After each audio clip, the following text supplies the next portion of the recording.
నిత్యం వార్తల్లో నిలిచే నటీమణుల్లో నటి సమంత ఒకరు.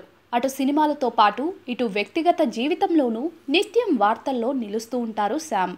పెళ్లి, ఆపై విడాకులు, అనారోగ్య సమస్యలు, ఇలా శామ్ ఇటీవల నిత్యం టాక్ ఆఫ్ ది ఇండస్ట్రీగా నిలుస్తూ ఉన్నారు. మయోసైటిస్ అనే అరుదైన వ్యాధితో బాధపడుతున్న సమంత ప్రస్తుతం విశ్రాంతి తీసుకుంటున్నారు. దీంతో సినిమాలకు దూరంగా ఉంటున్న సమంత ప్రస్తుతం పూర్తి స్థాయిలో చికిత్సపైనే దృష్టి సారించారు. దీంతో కొత్త సినిమాలకు సైన్ చేయలేదు శామ్. ఈ నేపథ్యంలో తాజాగా యూట్యూబ్ వేదికగా పాడ్కాస్ట్ సిరీస్ను నిర్వహిస్తున్నారు. ఇందులో భాగంగా పలు అంశాలపై మాట్లాడుతున్న శామ్ తాజాగా అభిమానుల గురించి పలు ఆసక్తికర విషయాలను పంచుకున్నారు. ఇంతమంది అభిమానులను సొంతం చేసుకోవడం చిన్న విషయం కాదని చెప్పుకొచ్చారు. ఇక తన అభిమానుల్లో చాలా మందికి వినోదం, ఫ్యాషన్, మేకప్ పై ఆసక్తి ఎక్కువ ఉంటుందని, వారిని చూసి ఎన్నో విషయాలపై తన అభిప్రాయాన్ని మార్చుకున్నట్లు శామ్ తెలిపారు.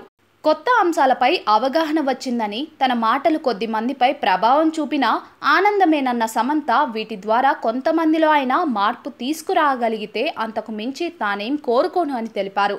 ఇక ఇప్పటికీ ఎక్కడో ఒక చోట తన మాటను గౌరవించే వాళ్ళు ఉండటం అదృష్టమని శామ్ చెప్పుకొచ్చారు. ఏ నిర్ణయం తీసుకోవాలన్నా అది సరైనదా కాదా అని ఆలోచిస్తానని చెప్పుకొచ్చిన శామ్ మానసికంగా ప్రశాంతంగా లేకపోతే శారీరకంగా కూడా ఫిట్గా ఉండలేరని తెలిపారు. అందుకే తాను మానసిక ఆరోగ్యానికి ప్రాముఖ్యతనిస్తానని చెప్పుకొచ్చారు.